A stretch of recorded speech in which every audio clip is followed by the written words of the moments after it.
Bien, chicos, gracias. Buen día para todos. Vamos a continuar aquí una pequeña interrupción. ¿Sí me escuchan?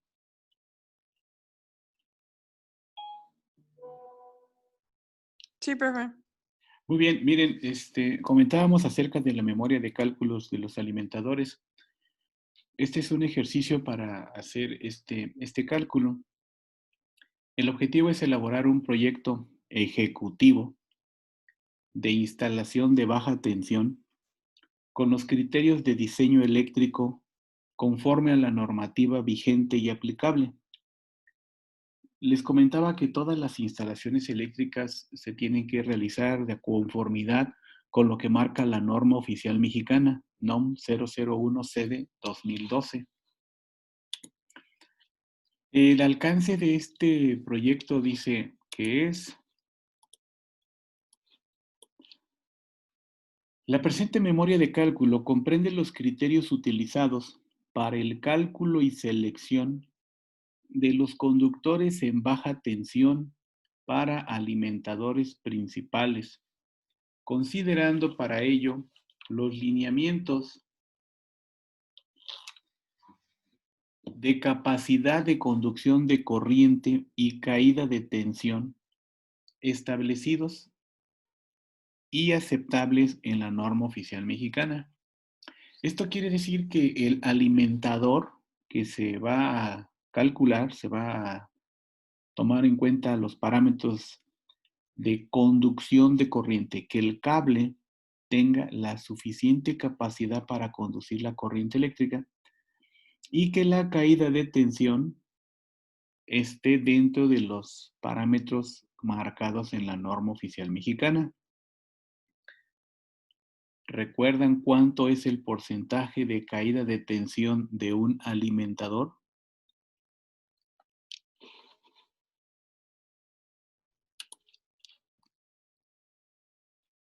¿5%? Bueno, usted está considerando tal vez alimentador más circuito derivado. Aquí en esta imagen, ¿sí la ven? La de Mike Holt. Aquí Sí. está el alimentador y su caída de tensión es máxima de un 3%. ¿Están de acuerdo? Sí. 3%, aquí está. 3%. Entonces, el conductor para este alimentador es el que se va a seleccionar. Vamos a considerar que tenemos aquí un tablero y vamos a llegar a otro punto donde estará otro tablero. En el ejercicio que estamos comentando ahorita, se va a tratar de calcular el cable que va a llevar este alimentador. ¿Sí les queda clara la idea? Y como toda esta parte se tomará como base para la elaboración de este proyecto, la norma oficial mexicana 001-CD 2012. Datos generales de la instalación. Tensión de suministro, 13.800 volts de corriente alterna. Tensión de trabajo, 480 volts de corriente alterna. Frecuencia, 60 Hz. Esto, si lo ponemos en un dibujo, estará así aproximadamente. Aquí está el transformador.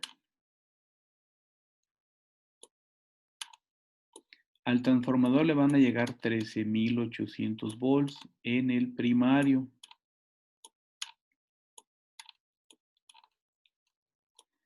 Y en el secundario él va a manejar aquí 480 volts, ¿sí? De este transformador se va a llegar a un interruptor principal y de este interruptor principal pues vamos a darle que es para acá y va a llegar a otro pequeño interruptor, ¿sí? Entonces este conductor es el alimentador. La frecuencia del sistema es de 60 Hz. El número de fases, 3 fases, 4 hilos. Entonces aquí tendríamos la fase A, la fase B, la fase C y el neutro. ¿Están de acuerdo? A, B, C y neutro. Son los 3 conductores de fase y el neutro, y ahí está, 3 fases, 4 hilos. Muy bien. Consideraciones técnicas para el diseño. Es muy importante revisar aquí esto. Dice, los conductores se calculan por ampacidad. ¿A qué se refiere la ampacidad? Pues a la capacidad de conducción de corriente que tiene ese conductor. A eso se le llama la ampacidad. También se va a verificar que cumpla también con la caída de tensión permisible. ¿Recuerdan qué es la caída de tensión? Vamos a preguntarle a Elisa. ¿Recuerda usted qué es la caída de tensión? Ah, tengo que esta diferencia de potencial que existe entre los extremos de un conductor. Ah, muy bien, es correcto. Gracias.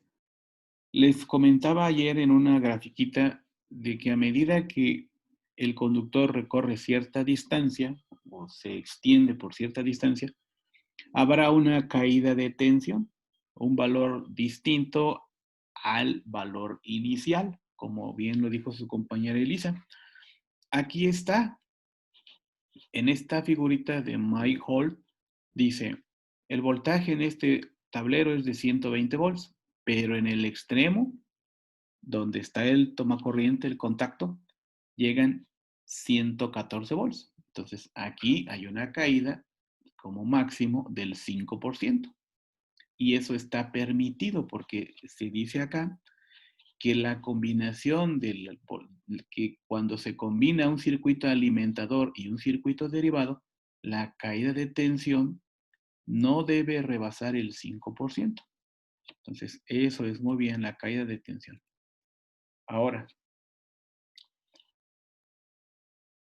se habla aquí de que también se va a calcular seleccionándose también el calibre adecuado obtenido por ampacidad y caída de tensión. Esto quiere decir, muchachos, que si yo tengo un conductor, ¿sí? Un calibre 12, me voy a imaginar ahorita. Calibre 12. Si voy a alimentar a un pequeño motor de medio HP que opera a 127 volts, uno puede decir, ah, pues ese conductor es muy, muy delgadito. A ver si está una tabla aquí. Ese conductor es muy delgadito. ¿Me servirá para alimentar mi motor? Y alguien podrá decir, ah, claro, sí aguanta ese motor, sí aguanta ese cablecito. Miren, aquí no tengo la tabla completa porque la recorté, pero quiero ver. Vamos a tomar como ejemplo esta tabla, aquí. Este es el conductor del 500 y me puede transportar 496 amperes. ¿Sí? Si ese conductor del 500, KC1000, lo quiero usar para alimentar a un motor y ese motor consume 450 amperes, ¿es correcto o no es correcto usar ese cable? El cable puede transportar 496, pero mi motor consume 450 amperes. ¿Ese cable puede con ese motor? ¿Puede alimentarlo? Gaby, Liz, Hilda, Cintia, Belén. Yo digo que sí puede, ¿no, profe? Porque no tenemos uno que sea de 450 y si no le podemos poner uno de más bajo porque no, o sea, no alcanzaría. Ok, ¿usted es Belén? Sí, Muchas gracias, Belén. Sí, en efecto, ese conductor estaría bien. Ahora, eso es seleccionarlo así por ampacidad, por pura capacidad de conducción de corriente. Pero ahora, ¿qué pensaría usted misma, Belén, si le digo que ese motor está a 150 metros de separación de mi tablero? Ahí se tendrá que evaluar si ese conductor, ¿sí?, en relación a la distancia que se va a extender, ¿qué porcentaje de caída de tensión va a tener cuando ya esté instalado, ¿de acuerdo? O antes, después de que se instale, hay que determinar esa caída de tensión. Me regreso aquí ahora y es para comentarles lo siguiente. Una cosa es seleccionar el calibre adecuado por ampacidad, ¿sí? Pero ese mismo calibre que ya seleccioné por ampacidad, por pura conducción de corriente, es decir, pues el cable puede manejar 496 y el motor consume 450, pues está bien. Sí me hace la función para la cual pretendo que desarrolle ahí alimentando a mi motor. Pero la caída de tensión, como ya son muchos metros, 150 metros, también voy a evaluar que ese cable que yo haya seleccionado, así como se puede decir, ya por experiencia, por que he hecho algunas instalaciones iguales, parecidas, pues ponle de este. Sí, pero cuando ya hay una distancia que va a recorrer ese alimentador, la caída de tensión juega un papel importante. Sí, sí queda clara la idea. Es como que también en su casa ustedes pueden decir, voy a usar el calibre del 12 porque voy a alimentar a los focos. Está bien en una vivienda. Pero si ese cablecito lo quiero usar para alimentar una pequeña carga que esté a 80, 100 metros, tengo que evaluar si ese cable, por la distancia que va a recorrer, la caída de tensión no se va a ver afectada, ¿verdad? Ok, ¿sí? ¿Sí está clara la idea hasta ahí? Navarrete, Emanuel, Kevin. Sí, profe. Ándele pues. Gracias. Aquí están las definiciones que ya habíamos comentado. Circuito derivado es un conductor o conductores de un circuito desde el dispositivo final de sobrecorriente que protege a ese circuito hasta la o las salidas finales de utilización. Y aquí está la figurita que habla del circuito derivado. Mira. Este es el dispositivo de protección. Este que está aquí. Este es mi dispositivo de protección. Y hasta esta distancia que va a recorrer todo esto, y hasta aquí están mis salidas. ¿Sí? Y en esta parte de salidas, pues tengo un contacto. ¿Sí? Entonces, ese es mi circuito derivado. Por tanto, este que está acá, de esta zona, a este otro tablero, ese es mi circuito alimentador. Aquí hay un dispositivo de protección.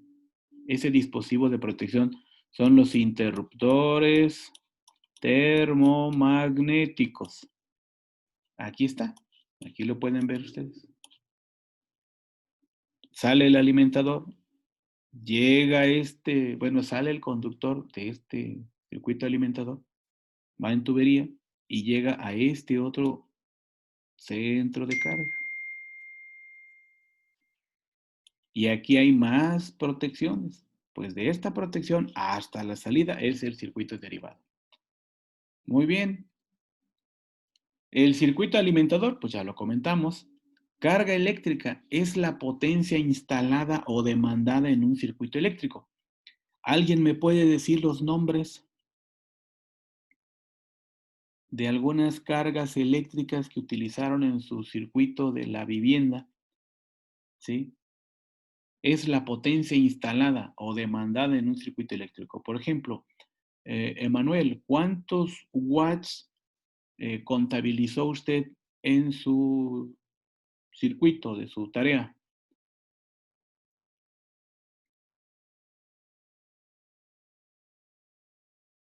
A ver, vamos a pedirle a Gaby. Gaby, ¿está por aquí? Me salieron 3.840, profe. Muy bien, Emanuel. 3.840 watts. Ajá. Pues esa es su carga eléctrica, ¿de acuerdo? Ahí no estamos diciendo, pues es una estufa, es una lavadora, es un refrigerador.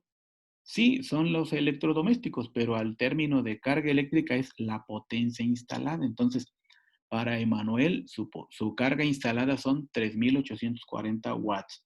Para Elisa, ¿cuánto es? Fueron 4.200. 4.200 watts. Esa es su carga eléctrica. Ahora, de esos electrodomésticos que tienen ustedes en su casita, que tengo yo en la casita, carga continua, aquella cuya corriente eléctrica nominal circula durante 3 horas o más. ¿Cuál de esos electrodomésticos que usted tiene, Elisa, se puede considerar una carga continua? El refrigerador. Ándele, muy bien. El refrigerador es una carga continua. La corriente eléctrica está circulando durante 3 horas o más en una vivienda, en ese electrodoméstico. Muy bien. Para el cálculo por ampacidad es necesario calcular la corriente. ¿Sí? Yo quiero seleccionar un conductor. Para seleccionar el conductor necesito saber cuánta corriente va a llevar. ¿Sí? Ejemplo, aquí para su compañera Elisa dijo que le salieron, ¿cuánto dijo? ¿4,000 qué? Si puede repetir. 200. 4,200. 4,200 watts entre EN es el voltaje, en este caso para ustedes 127 volts por el factor de potencia, no sé qué valor haya puesto, pero vamos a imaginarnos un 0.8. ¿Sí? Un 0.8. Si alguien nos puede ayudar a hacer esta gran operación, tendríamos que son...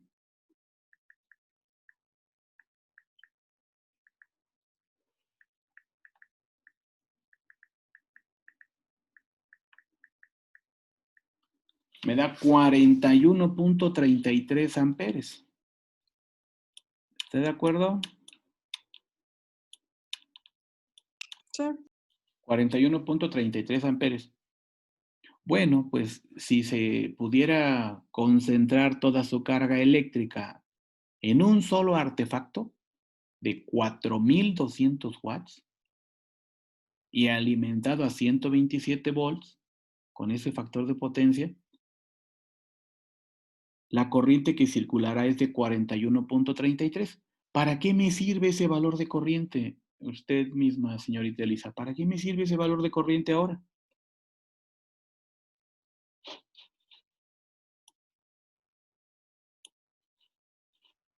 ¿Qué hago con ese valor de corriente?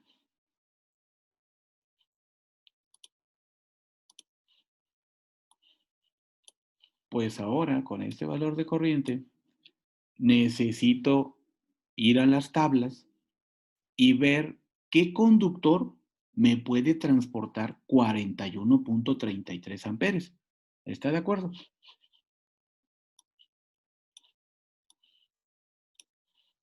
¿Qué conductor me puede transportar 41.33 amperes? Les voy a poner aquí la tabla, ¿sí? Que está en la norma. ¿Sí? La tabla que está en la norma. Estoy buscando aquí la página. Estoy buscando la página. Y ahora les voy a poner un fragmento de la norma. ¿Sí? ¿Ya ven la tabla? 310.15b16. Oiga, profe, y ahí también tenemos que buscar por temperatura nominal.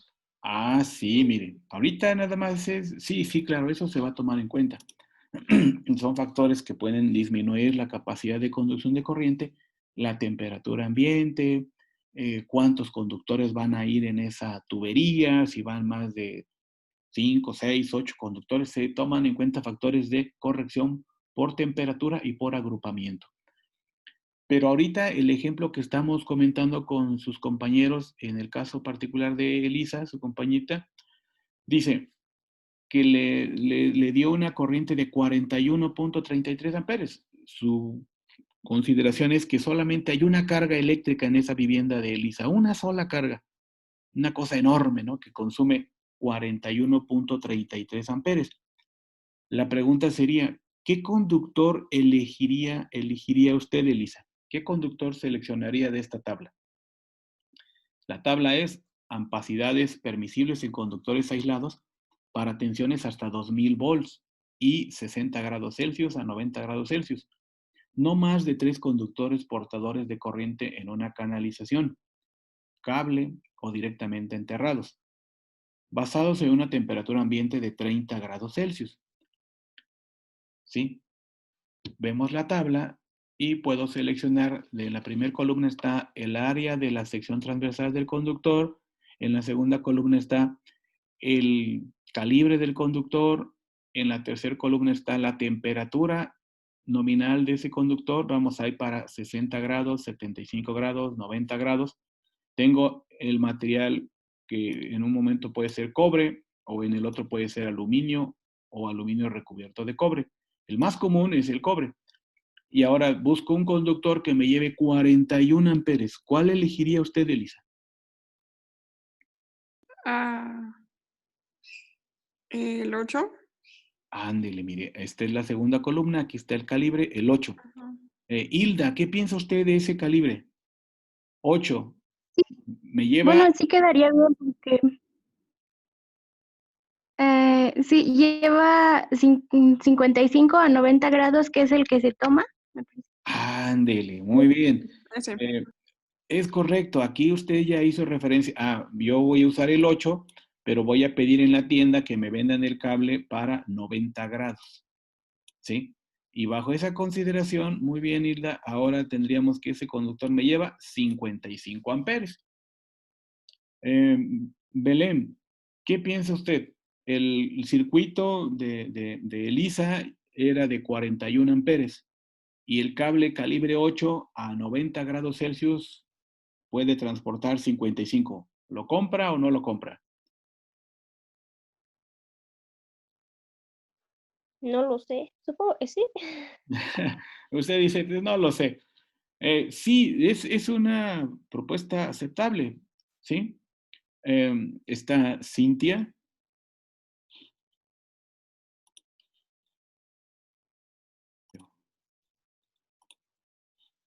Aquí vamos a regresar a la presentación en PowerPoint. ¿Sí? Muy bien, entonces, ahora sí, recuerda, Elisa, ya supo usted que con 41.33 amperes, ¿sí? Necesita usted un calibre 8 AWG, que a 90 grados puede transportarle 55 amperes. Sí, sí queda clara la idea. Ahora, ¿para qué nos sirve conocer la cantidad de corriente que va a circular? Sí. Muy bien.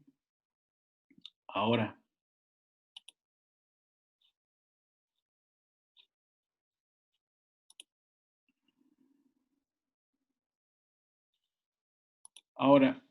eso es para un sistema monofásico. Un sistema monofásico es de una fase, 2 hilos, ¿sí? Pero en la planta industrial hay sistemas tanto monofásicos como sistemas trifásicos. Y aquí está para un sistema trifásico. Voy a calcular la corriente que va a circular, ¿sí? Cuando mi carga sea una carga trifásica. Hablemos de un motor eléctrico. Un motor eléctrico trifásico, ¿sí? Que es utilizado para triturar piedra en una planta, para mover una gran carga, para una banda transportadora, etc. Entonces ya la fórmula cambia y teniendo el valor de la corriente, ahora sí, ya puedo empezar, ¿sí?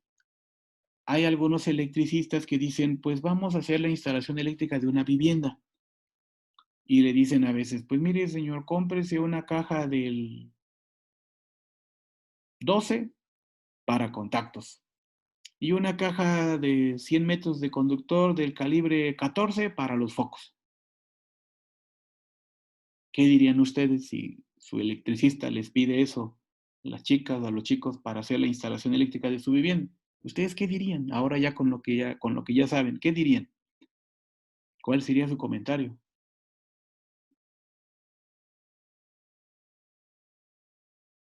Belén, Liz, Gaby, Cintia, Elisa, Hilda. ¿Quién más? ¿Quién más me falta? De los chicos, Navarrete. ¿Quién más está por aquí? ¿Sí me escuchan? Sí, sí, profe. Ah, bueno. Pues así es como algunos electricistas le hacen, porque así aprendieron, porque así se fueron a trabajar y ya saben que para vivienda del 12 y del 14. Ahora ustedes preguntarían, bueno, en función de la corriente que circulará, eso es para los circuitos derivados. ¿Se acuerdan que está su acometida, está el medidor, está el interruptor principal? Luego viene un cable que va a llegar a otro centro de carga. Ese sería su alimentador. Y luego de su centro de carga, que probablemente esté en la cocina, en la sala, salen varios circuitos. Esos son los circuitos derivados. Pues para los circuitos derivados, tal vez el 12 y el 14 estará bien, pero habría que revisar cuál será el calibre que va a utilizarse para su circuito alimentador, el que viene desde su medidor hasta el interior de su vivienda. Muy bien. Ahora, aquí están los datos, que es la corriente nominal, W es la carga en watts, F es la tensión de operación y FP el factor de potencia. Y aquí dice claramente, ¿ya sabe usted la corriente? Muy bien. Ahora, para la selección del tamaño nominal de los conductores para tensiones nominales de 0 a 2000 volts, se debe considerar como máximo los valores especificados en las tablas 310-15B16, 310-15B17 y 310-15B20 de la norma oficial mexicana. ¿Sí? Les comentaba que todo está en la norma. No podemos hacer alguna instalación nada más porque pues, se nos ocurrió meter un cable de un color o de cierto calibre. Entonces, todo esto está en la norma, así que una vez que usted ya sabe la cantidad de corriente que va a transportar su conductor, o que debe de transportar, tiene que ir a estas tablas, ¿sí? Y en función de esas tablas, como ya les mostré ahorita, puede seleccionar usted el conductor. En el cálculo por ampacidad, por pura capacidad de conducción de corriente, hay que tomar en cuenta el tipo de canalización. Si los alimentadores van en charola, deberá tomarse en cuenta el factor de corrección de acuerdo con las condiciones de agrupamiento y el tipo de conductor, como lo marca el artículo 392-80 de la norma oficial. ¿Recuerdan lo de la charola? Les voy a poner aquí una figurita, así está la charola, y aquí irían los conductores, ¿sale? Aquí. Vamos a suponer, ¿no? Ahí van mis conductores en la charola. Si a esto le echamos su figura así de dibujo y toda la cosa, pues la charola se extiende hasta por acá, tiene esta composición, se ve así la figurita, y aquí hay como unos peldañitos, ¿están de acuerdo? Esa sería la charola, ¿vale? Entonces ahora sí, los cables ya corren para acá y para acá y para acá, y ahí se van los cables. Ahora, deben de tomarse en cuenta el factor de corrección por las condiciones de agrupamiento y el tipo de conductor. Este ejercicio es para que los conductores vayan en charola, pero si fueran en tubería, también se tiene que considerar los factores de agrupación por tubería, ¿sí? Es decir, si este fuese un tubo y aquí van a ir los conductores, ¿sí? Se habla de que de esta sección de todo el tubo, ¿sí? Solamente el 40% debe de ser utilizado por los conductores y el 60% restante debe de quedar para ventilación. ¿Sí están de acuerdo? Si fuese en ducto cuadrado, pues aquí está el ducto cuadrado, ¿sí?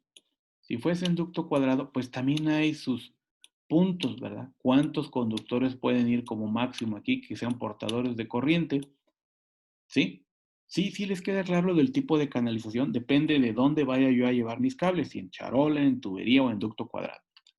También se toma en cuenta la temperatura de operación del conductor. Hace rato quien preguntaba, no recuerdo su nombre, pero sí, también dice, para temperatura ambiente, ¿sí? Se deben de aplicar los factores de corrección de ampacidad de las tablas, como lo dice 310.15b2, 310.15b2b. También está para la parte de temperatura de operación del conductor.